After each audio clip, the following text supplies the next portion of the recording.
సంగమా ప్రభుయేసు వారి నామంలో మీ అందరికీ నేను శుభములు తెలుపుతున్నాను. ఈ ప్రత్యేక దినమందు మీ అందరితో కలిసి నేను నా సతీమణి ప్రభును ఆరాధించు, ప్రభును స్తుతించు, ప్రభు బలలో పాల్గొంటకు మీతో సహవాసం కలిగి ఉండటకు దేవుడు నాకు ఇచ్చిన అవకాశాన్ని బట్టి దేవునికి వందనాలు చెల్లిస్తున్నాను. మన ప్రియ సహోదరుడు డాక్టర్ పీటర్ గారిని బట్టి, వారి కుటుంబాన్ని బట్టి కూడా నేను దేవునికి కృతజ్ఞతాస్తుతులు చెల్లిస్తూ, వారి ప్రేమను బట్టి నేను ఎంతో ధన్యుడిగా నేను ఎంచుకొనిచున్నాను. ఇటీవల చాలా అనారోగ్య పరిస్థితుల్లో ఉన్నప్పుడు వారు నా గురించి ప్రార్థన చేశారు. వారు పిలిచి ఈ మొదటిదిగా నా అనారోగ్యమైన తర్వాత పరిచయం నిమిత్తమై ఆదివారము పిలిచిన వారు మొదటిసారిగా సహోదరుడు. పిలవగానే నేను ఏమనలేక సరే అన్నాను. సరే అని ప్రార్థన చేస్తున్నాను. ప్రభు మీ మధ్యకు నన్ను తీసుకుని వచ్చి ఉంటున్నాడు. మన దేవుడు గొప్ప దేవుడు అయింటున్నాడు, ప్రేమగల దేవుడు అయింటున్నాడు, సత్యవంతుడు అయింటున్నాడు. మరి ముఖ్యంగా నేటి దినాన 37వ యానివర్సరీ, ఈ సంఘం యొక్క 37వ యానివర్సరీని బట్టి దేవునికి కృతజ్ఞతాస్తుతులు చెల్లిస్తూ మీ అందరినీ నేను అభినందిస్తుంటున్నాను. దేవుడు గొప్ప కార్యాలు చేసే దేవుడుగా ఉండి అంచెలంచెలుగా సంఘాన్ని ఆశీర్వదిస్తూ ఈ బలపరుస్తున్న ఆ గొప్ప దేవునికి కృతజ్ఞతాస్తుతులు చెల్లిస్తున్నాం. మరి ముఖ్యంగా యాంజలినా మేడం కూడా నా కృతజ్ఞత తెలుపుతున్నాను, వారిని అభినందిస్తుంటున్నాను. చక్కని పరిచయం నిమిత్తమై వారు ద్వారాలు తెరిచి ఉంటున్నారు కనుక దేవుడు వారిని గొప్పగా ఆశీర్వదించి అనేకులకు దీవెనకరంగా ఉంటకు దీవించాలని మా ప్రార్థన ఉంటున్నది. కనుక క్రీస్తునందులారా, ఈ మధ్యాహ్న సమయము 1 గంట వస్తుందా? 12:30 కానీ చాలా క్లుప్తంగా చేసుకుందాం. రెండే ప్రశ్న. ఈరోజు థ్యాంక్స్ గివింగ్ అనే మాట మనం వింటున్నాం. కృతజ్ఞతాస్తుతులు చెల్లించుట. కృతజ్ఞత చెల్లించుట. ఎందుకు కృతజ్ఞత చెల్లించాలా? ఇంకోటి 37 సంవత్సరములైంది కనుక ఎంతవరకు మనము ఆత్మీయంగా ఎదిగి ఉన్నాం? సంఖ్యలో ఎదిగి ఉండొచ్చు, కానీ ప్రభు ఆశించేది ఏంటంటే మనము ఆయన స్వరూపంలోనికి ఎదగాలని ఆయన యొక్క ఆశయం అంటున్నది. కనుక ఈ 2 అంశాలు చూసుకుందాం. కనుక కృతజ్ఞత చెల్లించాలంటే మనందరికీ బాగా తెలిసిన కీర్తన 103వ కీర్తన మొదటి 2 వచనాలు చెప్తారు కదా. నా ప్రాణమా యెహోవాను సన్నతించుము, నా అంతమున్న సమస్తమా ఆయన పరిశుద్ధ నామమును సన్నతించుము. నా ప్రాణమా యెహోవాను సన్నతించుము, ఆయన చేసిన ఉపకారములలో దేనిని మరవకుము. సంఘంగా బిలీవర్స్ ప్రేయర్ ఫెలోషిప్గా ఆయన చేసిన ఉపకారములలో దేనిని మరవకుము. దావీదు చెప్తున్న మాట. ఎందుకంటే సాధ్యంగా మనం చేసేది ఏంటంటే మర్చిపోతూ ఉంటాం, అనేకమైన మేలు మర్చిపోతూ ఉంటాం. కనుక ఆయన చేసిన ఉపకారములను మరవద్దంటాడు. కీర్తన 13:5లో ఒక మాట ఉంటున్నది. యెహోవా నాకు మహా ఉపకారము చేసి ఉన్నాడు. యెహోవా నాకు మహా ఉపకారం చేసి ఉన్నాడు, నేను ఆయనను కీర్తించదను. చెప్పగలుగుతామా? ఈ 37 సంవత్సరంలో అనుభవం కలిగి నేను అనేక సంవత్సరం నుంచి డాక్టర్ పీటర్ గారితో సహవాసం కలిగి ఉంటున్నాను. మా ఆత్మీయ ప్రయాణంలో కలిసి వెళ్తున్నాం. మేమేం మాట్లాడినా ఆత్మీయ విషయాలే ఉంటాయి, ఆత్మీయ ఎదుగుదల గురించే మనం మాట్లాడుకుంటూ ఉంటాం. కనుక ఈ 37 సంవత్సరములలో గమనించుంటే ఆయన మహా ఉపకారములు చేసి ఉంటున్నాడు. అందునిమిత్తమై ఆయనకు కీర్తించడం అన్నమాట ఉంది. సామెతలు 19:7 దయచేసి చూడండి. ఏమంటాడంటే ఆయన ఉపకారమునకు ఆయన ప్రతి ఉపకారము చేయువాడే అంటున్నాడు. బీదలను కటాక్షించేవాడు ధన్యుడు అనే మాట చెప్తూ వారికి మనం ఉపకారం చేస్తే ఆయన ప్రతి ఉపకారం ఇచ్చేవాడుగా ఉంటున్నాడు. ఈ 3 మాటలు చూడండి. ఉపకారము, మహా ఉపకారము, ప్రతి ఉపకారము చేసే దేవుడిగా ఉంటున్నాడు. అంతేకాకుండా 107వ కీర్తనలో మనందరికీ బాగా తెలిసిన కీర్తన మొదటి వచనం, యెహోవా దయాళుడు, ఆయనకు కృతజ్ఞతాస్తుతులు చెల్లించుడి. ఆయన కృప నిత్యము ఉండును. ఈ చిన్న వచనం అర్థం చేసుకుంటే మనం చాలా కృతజ్ఞత కలిగి ఉంటాము. యెహోవా దయాళుడు. ఇంగ్లీష్ చాలా చక్కగా ఉంది. Give thanks unto the lord for God is good. God is good. దేవుడు మంచివాడే అంటున్నాడు అన్నమాట. కానీ ఇక్కడ కూర్చున్న వాళ్ళు ఎంతమంది ఆయనను హృదయపూర్వకంగా వ్యక్తిగతంగా అనుభవించుంటున్నారు. యెహోవా దయాళుడు, మంచివాడు అని ఎంతమంది చెప్పగలుగుతారు? నాకు పని ఇచ్చాడు, నాకు పెళ్లి చేశాడు, ఇవన్నీ ఇవే కాదు. ఆయన కీర్తనగాడు మొదటి కీర్తన 103వ కీర్తనలో కొన్ని చెప్తున్నాడు. ఎందుకు స్తుతించాడు అంటే ఆయన నిన్ను క్షమించి ఉంటున్నాడు, ఆయన నిన్ను క్షమించి ఉంటున్నాడు, ఆయన నిన్ను స్వస్థపరిచి ఉంటున్నాడు, ఆయన నిన్ను విమోచించి ఉంటున్నాడు, ఆయన కరుణా కటాక్షములతో నిన్ను చేసి ఉంటున్నాడు, మేలుతో తృప్తిపరిచి ఉంటున్నాడు. కనుక వీటిని అనుభవించిన వారంగా మనము దయాళుడు అని చెప్పారు. ఎందుకు దయాళుడు? ఆయన మంచివాడు అంటే ఆయన మనల్ని ప్రేమించే దేవుడు అంటున్నాడు. మన దేవుడు మనల్ని ప్రేమించే దేవుడు అంటున్నాడు. అందుకే అంటాడు యోహాను సువార్త 3:16లో, దేవుడు లోకమును ఎంతో ప్రేమించి కాగా తన అద్వితీయ కుమారుడైన క్రీస్తు యేసునందు విశ్వాసం ఉంచేవాడు నశింపక నిత్య జీవం పొందాలని ఆయనను పంపించుతున్నాడు. ఎవరూ నశించుట దేవునికి ఇష్టం లేదని గుర్తుపెట్టుకోండి. ఎవరూ నశించుట దేవునికి ఇష్టం లేదు. అందరూ రక్షింపబడాలని ఆయన యేసయ్యను పంపించున్నాడు. కనుక యేసయ్యను సొంత రక్షణగా అంగీకరించినావా? ఈ పాపాలు క్షమించిన నిశ్చయత నీకు ఉంటున్నదా? ఉంటే ధన్యులం. మనం సంతోషంగా చెప్పొచ్చు, యెహోవా దయాళుడు, ఆయన కృప నిత్యముడనని. తర్వాత 8వ వచనంలో దయచేసి చూస్తే ఏమంటాడంటే, ఆయన కృపను బట్టి నరులకు ఆయన చేయు ఆశ్చర్య కార్యములను బట్టి వారు యెహోవాకు కృతజ్ఞతాస్తుతులు చెల్లించుడు. ఆయన కృపను బట్టి, ఆయన కృపను బట్టి, కృప లేకుంటే ఇంకా పాటలు పాడాలి కదా, కృప లేకుంటే మనము ఏమైపోతాం? కనుక కృప వలన రక్షింపబడి ఉంటున్నాము. మనం కనుక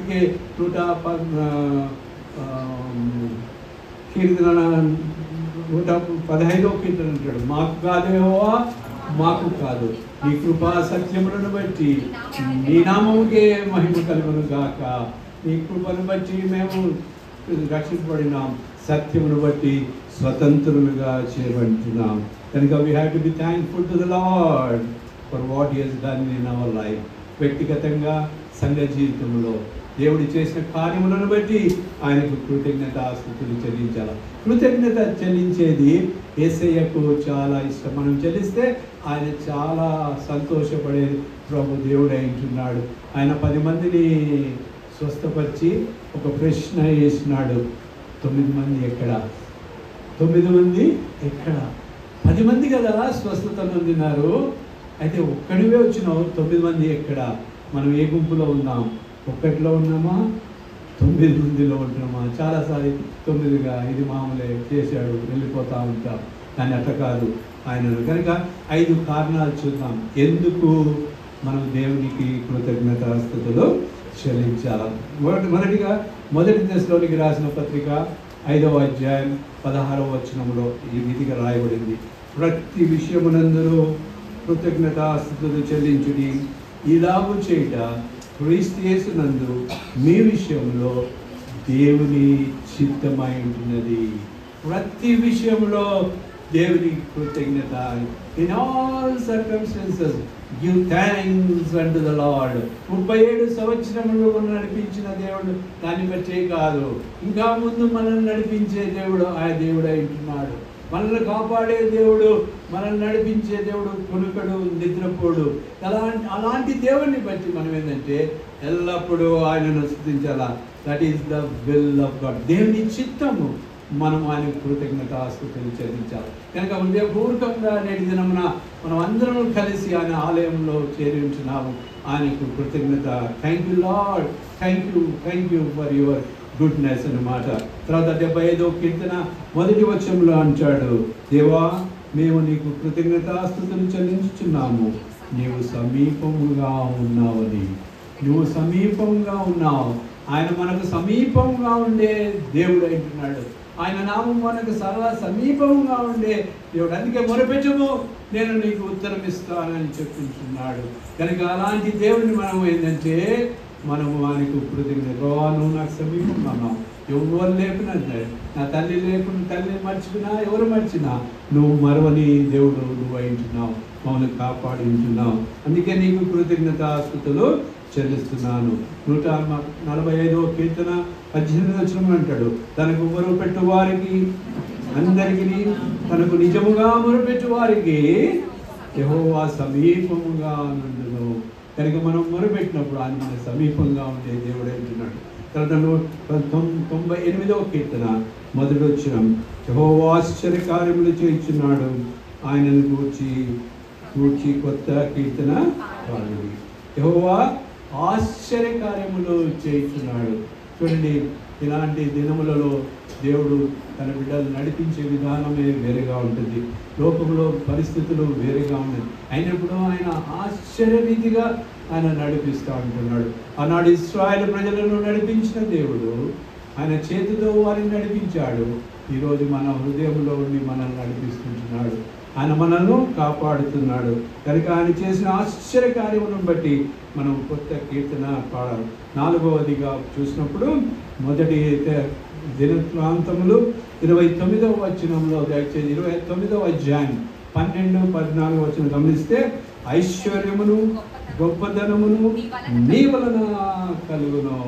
గొప్పతనము, మన పరిచయంలో గొప్పతనము కావాలంటే, మన పరిచయంలో ఐశ్వర్యము కావాలంటే మనం ఎక్కడ చూడాలా? ఎక్కడ చూస్తున్నాం?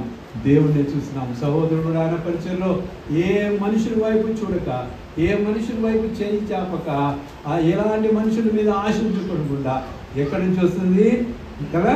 నీవు సమస్తమును ఏలువాడవును, బలమును పరాక్రమమును నీ దానములు హెచ్చించువాడవును, అందరికీ బలము ఇచ్చువాడవు నీవే. మా దేవా, మేము నీకు కృతజ్ఞతాస్తుతులు చెల్లించుదాము. కనుక ప్రతి ఒక్క బలమును శక్తిని బట్టి అనంతల. తర్వాత 5వదిగా గమనిస్తే, మొదటి తెస్సలోనికి రాసిన పత్రిక 1వ అధ్యాయం 2-3 వచనాల్లో అక్కడ చూస్తే కొంతమంది పేర్లు చెప్పుతూ రాస్తున్నాడు పౌలు భక్తుడు తెస్సలోనికి. చెప్పి వారిని బట్టి కృతజ్ఞత చెల్లిస్తుంటున్నాడు, వారిని బట్టి దేవునికి వందనాలు చెల్లిస్తున్నాడు. ఇక్కడ జ్ఞాపకం చేసుకోవాలి ఏంటంటే, మన ప్రయాణంలో ఇంతవరకును never forget people who were with you and who help you. నీతో ఉండి, మనతో సహకరించిన వారు చాలాసార్లు ఏంటంటే, మొదటి ఉన్నవారు మనకు కనబడకుండా వెళ్ళిపోతూ ఉంటారు. ఎంతోమంది వస్తుంటున్నారు, పోతుంటున్నారు. కానీ చాలామంది నమ్మకంగా ఉండి మనతో సహకరించేవారుగా ఉంటున్నారు. అందుకే అంటున్నాడు, వారిని వచ్చి దేవునికి కృతజ్ఞతాస్తుతులు చెల్లించాలా. ఎందుకు కృతజ్ఞత అంటే 5 పాయింట్లు మనము చూసించున్నాం. కనుక ఇప్పుడు ఎఫ్ఎస్సి రాసిన పత్రిక వెళ్దాం. దయచేసి ఎఫ్ఎస్సి రాసిన పత్రిక 4వ అధ్యాయం, ఎఫ్ఎస్సికి రాసిన పత్రిక 4వ అధ్యాయం 14 నుంచి 16 వరకు దయచేసి అది చదివితే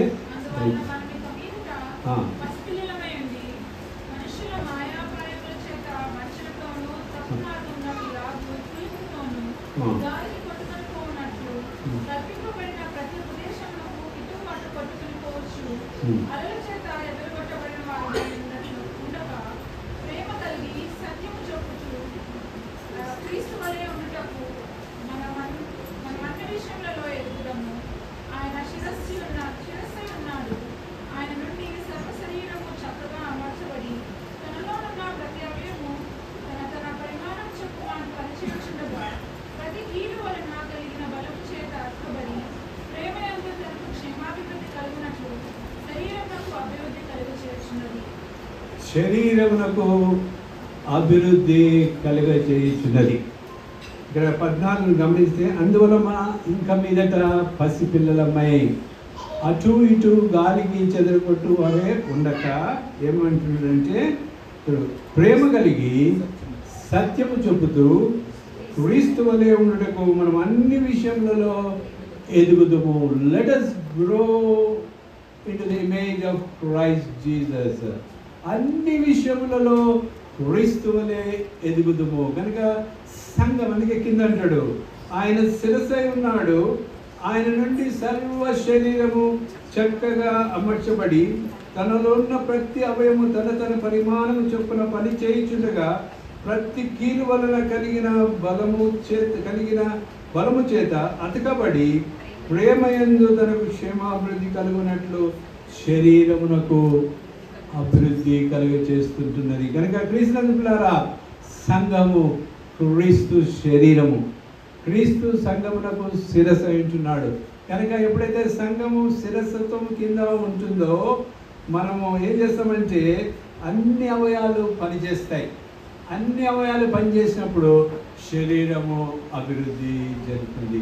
కనుక ఈ 37 సంవత్సరములు దేవుడు మనకు శిరస్సుగా ఉండి మనల్ని నడిపిస్తూ ఉంటున్నాడు. మనం అన్ని విషయములలో మనం క్రీస్తువులే ఉండాలని ఆయన కోరుతున్నాడు. మనం ఎదుగుదాలని, growth, they should be growth. ఏ తల్లికి కూడా బిడ్డలు ఆ రీతిగా ఉండుట ఇష్టం లేదు. ప్రతి క్షణము, ప్రతి రోజు, ప్రతి మాసము చూస్తూ ఉంటారు పిల్లలు ఎదుగుతున్నారా లేదా. మన పరలోకపు తండ్రి కూడా మనం ఆత్మీయంగా ఎదుగుతున్నామా లేదా అనేది చూస్తాం. How do you measure your growth? How do you measure your spiritual growth? ఏ రీతిగా మీ ఆత్మీయ ఎదుగుదలను మీరు అంచనా వేయగలుగుతారు అంటే కొన్ని మాటలు చూద్దాం. మీరు మొట్టమొదటిగా ఏంటంటే దయచేసి గమనించండి, ఆత్మీయంగా ఎదిగేవారు ఏంటంటే లూకాసు వార్త 9వ అధ్యాయం 23వ వచనం దయచేసి చూడండి. లూకాసు వార్త 9వ అధ్యాయం 23వ వచనం చదువుతారా? మరియు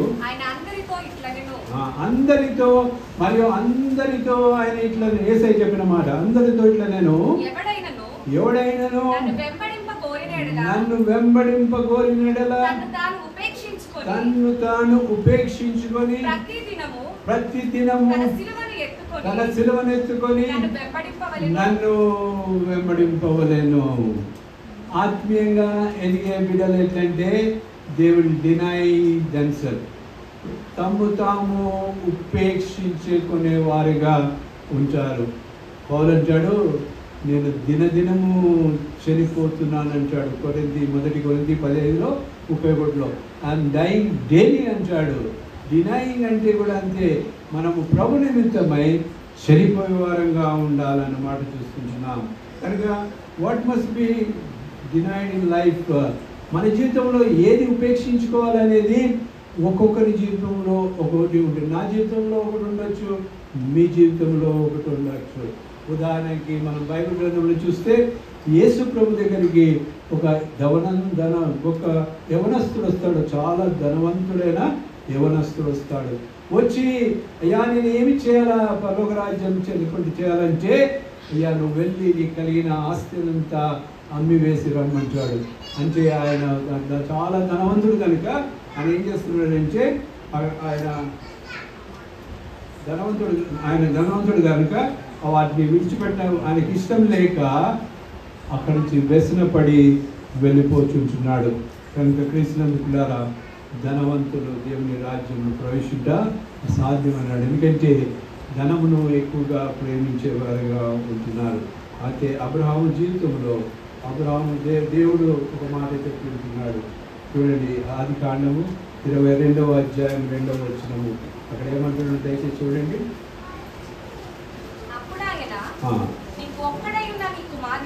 అప్పుడు ఆయన నీవు ఒక్కడైన నీ ఒక కుమారుని అనగా నీవు ప్రేమించు ఇస్సాకును తీసుకొని మోరియా దేశముకు వెళ్ళి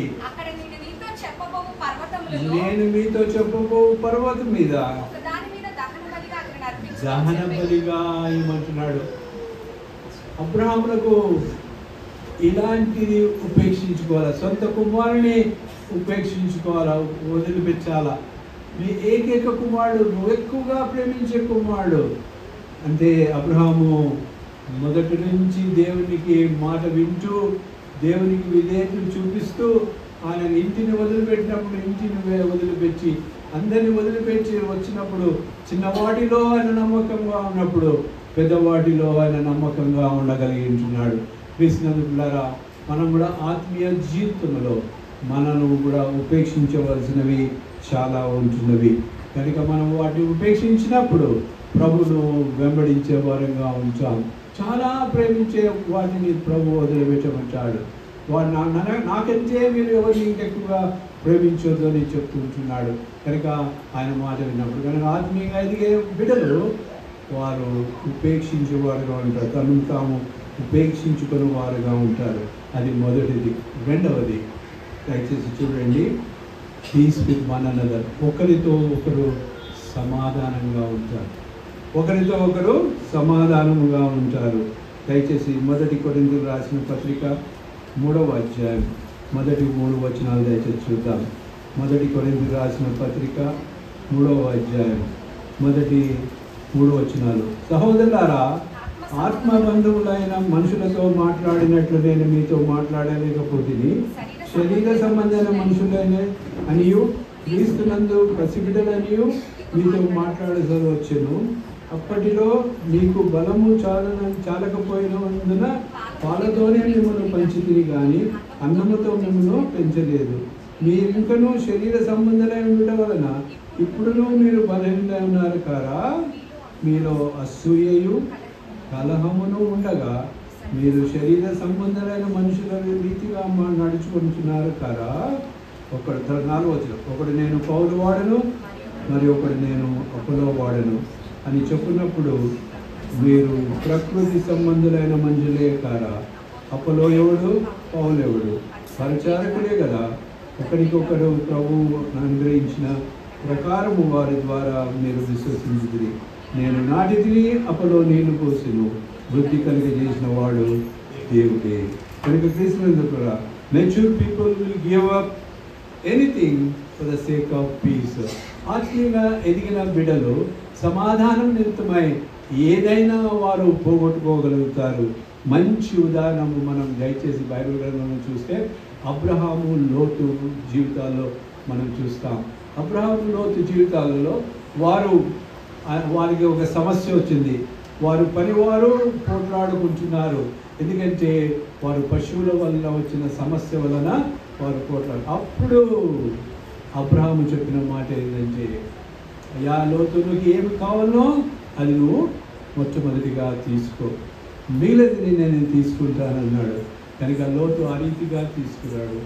కానీ దేవుడు అబ్రహామును ఆశీర్వదించుతున్నాడు. అందుకే అంటాడు, సమాధానము పరచువారు ధన్యులు, వారు దేవుని కుమారులు అనబడతారు అనే మాట చూస్తున్నారు. Peace with one another is possible only if we filter out all the rubbish in our mind. మన మనసులో నుంచి సమస్తాన్ని తీసివేసి అన్నీ యథార్థంగా ఉన్నప్పుడు మనం సమాధానం గలవారా ఉంటాము. Take initiative whether you be a offender or అఫెండీ.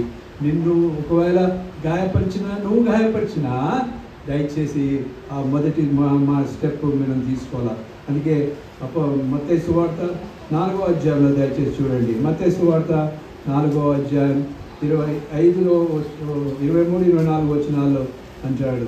మత్తయి సువార్త 5వ అధ్యాయం.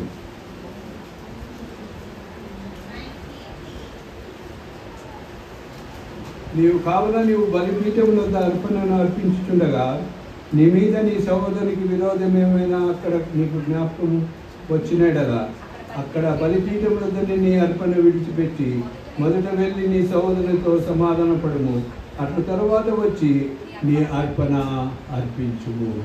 మొదట సమాధానం. First you make peace, then you come and worship అంటున్నాడు. Lord is concern more about your relationship than your worship. చాలాసార్లు మనం ఆరాధనించాలని వస్తాము, కానీ సమాధానం లేకుండా వస్తాము. ఒకరితో ఒక సమాధానం ఉండదు, భార్యాభర్తల మధ్య సమాధానం ఉండదు, తల్లిదండ్రులు బిడ్డల మధ్య సమాధానం ఉండదు. కనుక సమాధానం లేకుండా ఉంటే మనం ఆత్మీయంగా ఎదిగిన వారం కావాలి. కనుక రెండవది, ఆత్మీయంగా ఎదిగిన వారు ఏంటంటే ఒకరితో ఒకరు సమాధానం గలవారుగా ఉంటారు. మూడవ సంగతి ఎవరంటే ఎడిఫికేషన్ ఆఫ్ అదర్స్. ఇతరులను క్షేమాభివృద్ధి చెందుట, ఇతరులకు క్షేమాభివృద్ధి కలగ చేయుట. ఎల్లప్పుడూ నేనే ఎదగాలని కాదు, ఇతరులు ఎదిగేయని. అలాంటి మంచి మనసు గలవారు ఆత్మీయంగా ఎదిగేవారుగా ఉంటారు. 1 కొరింథీయులకు రాసిన పత్రిక 13వ అధ్యాయం 11వ వచనంలో అంటున్నాడు, నేను పిల్లవాడనే ఉన్నప్పుడు పిల్లవాని వలె మాట్లాడి తిని, పిల్లవాని వలె తలంచి తిని, పిల్లవాని వలె యోచించి తిని, ఇప్పుడు పెద్దవాడనే పిల్లవాని చేష్టలో మానివేసి తిని. ఇప్పుడు పెద్దవాడనే నేను ఆత్మీయంగా ఎదుగుతున్నాను, నేను ప్రభుని కలిగి ఉంటున్నాను, నేను ప్రభు బిడ్డనే ఉంటున్నాను, నేను పెద్దవాని వలె మాట్లాడుచున్నాను అంటున్నాడు. కనుక gifts are the tools for other profit. మనకు దేవుడు ఇచ్చిన కొన్ని మంచి గుణాలు మనం దేవుని మహిమపరచుటకును ఇతరుల క్షేమం నుంచి కూడా వాడడానికి యేసయ్య అంటున్నాడు. రోమీయులకు రాసిన పత్రిక 15:3 అంటాడు, క్రీస్తు కూడా తన్ను తాను సంతోషపరచుకోలేదు, కానీ నిన్ను నిందించు వారి నిందలు నా మీద పడేను అంటున్నాడు. ఆయన నిందలన్నీ కనుక ఆయన పైన పడినట్టు చూస్తుంటున్నాం. కనుక క్రీస్తునందు ప్రభా యేసయ్య ఆకలిగా ఉన్నప్పుడు ఆయన ఆహారం లేకుంటే ఆయన రొట్టెలు చేసుకోలేదు, కానీ ప్రజలు ఆహారం పొందినప్పుడు ఆకలిగా ఉన్నప్పుడు వారికి 5 రొట్టెలు 2 చేపలు పంచిపెట్టినట్టు చూస్తున్నాం. అలాంటి మంచి మనసు గలవాడు. కనుక do not come to church expecting what you can receive, but what you can give. సంఘానికి వచ్చినప్పుడు సంఘం నాకేమి ఇస్తుందని కాదు, సంఘానికి నేను ఏమి ఇవ్వగలుగుతానని వచ్చేవారంగా ఉండాలి. అందుకంటాడు సామెతలు, నీళ్లు పోయేవానికి నీళ్లు పోయబడును అన్నాడు. అందుకని ప్రభువా నన్ను దీవించు కాదు, నన్ను దీవెనకరంగా చేయని మనం ప్రార్థన చేయాలా. నాకు కలిగిన యావత్తు మీ ఆత్మల కొరకు బహు సంతోషముగా వ్యయపరుస్తున్నానని పౌలు అంటున్నాడు. కనుక క్రీస్తునందు ద్వారా ఇతరుల క్షేమాభివృద్ధి గురించి పాటుపడేవారుగా ఉంటారు. అది 3వది. 4వది గమనించినప్పుడు అభివృద్ధి కొరకు సాధకము చేస్తారు. They will exercise for to progress. ఆత్మీయంగా ఎదిగే బిడ్డలు వారు అభివృద్ధి కొరకు సాధకము చేస్తాడు. 2వ తిమోతికి రాసిన పత్రిక 4వ అధ్యాయం 15వ వచనం దయచేసి గమనిస్తే, నీ అభివృద్ధి అందరికీ తేటగా కనపడ నిమిత్తము వీటిని మనస్కరించుము, వీటి అందే సాధకము చేయుము.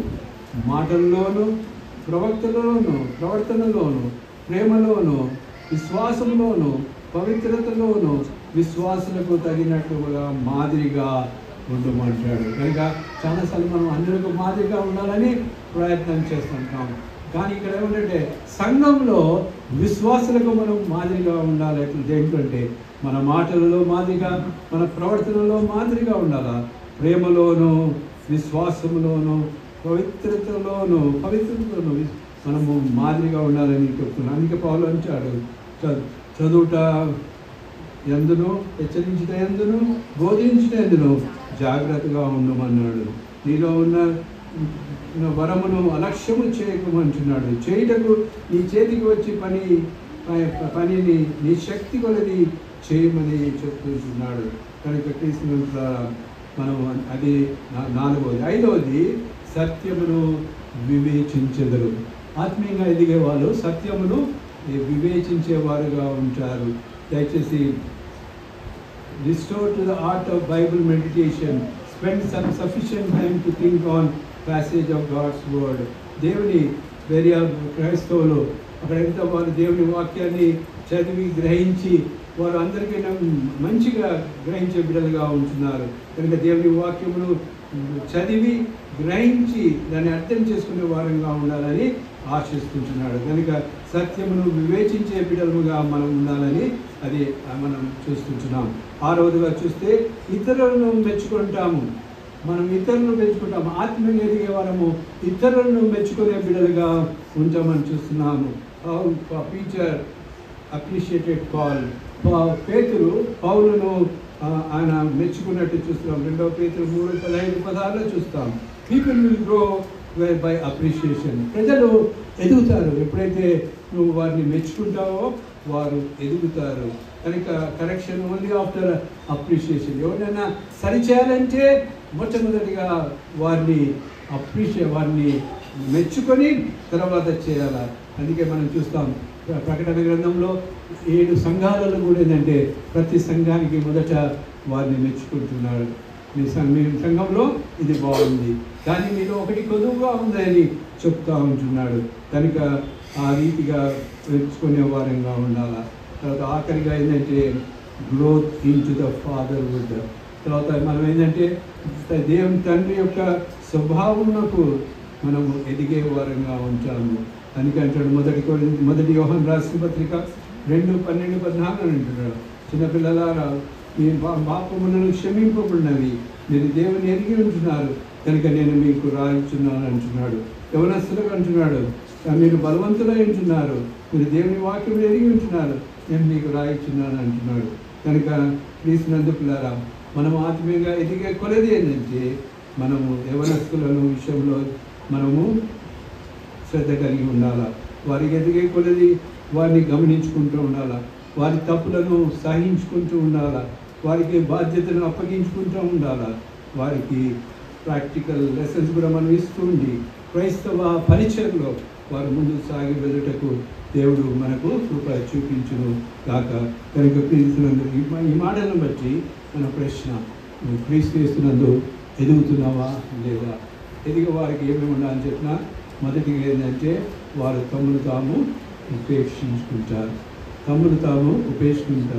రెండవది ఒకరిని ఒకరు ప్రేమించుకుంటారు. నువ్వు ప్రేమిస్తున్నావా లేదా? ఇంకా ఏమైనా ఉపేక్షించకుండా ఉంటున్నావా? మనం పరీక్షించుకోవాలి. తర్వాత ఇతరుల క్షేమాభివృద్ధి గురించే పాటుపడుతూ ఉంటాను. సెల్ఫిష్గా ఉండరు, స్వార్థంగా ఉండరు, ఇతరులు ఎదగాలని చూస్తూ ఉంటాము. తర్వాత నాలుగవదిగా చూసినప్పుడు అభివృద్ధి గురించి సాధకం చేస్తాం. We exercise for the benefit of the progress చూస్తాం. తర్వాత సత్యమును వివేచిస్తాం. తర్వాత ఇతరులను మెచ్చుకునే వారంగా ఉంటాం. అది చాలా మంచి గుణం. ఎవరు తప్పు చేసినా సరే వారు మంచిగా చేసినది. ఒక తండ్రి స్థితిలోనికి మనం ఎదిగే వారంగా ఉన్నాం. తండ్రి పిల్లల్ని ఏ రీతిగా సరి చేస్తాడో ఆ రీతిగా చేసి మనం ఉండటకు ప్రభువు మనకు సాయం చేయలేక. ఈ నూతన సంవత్సరంలో నూతన విధంగా ప్రభునందు మనం ఎదిగి మనం జీవించి తన మహిమాటను ఉండటకు ప్రభువు మనకు సహాయం చేయలేక.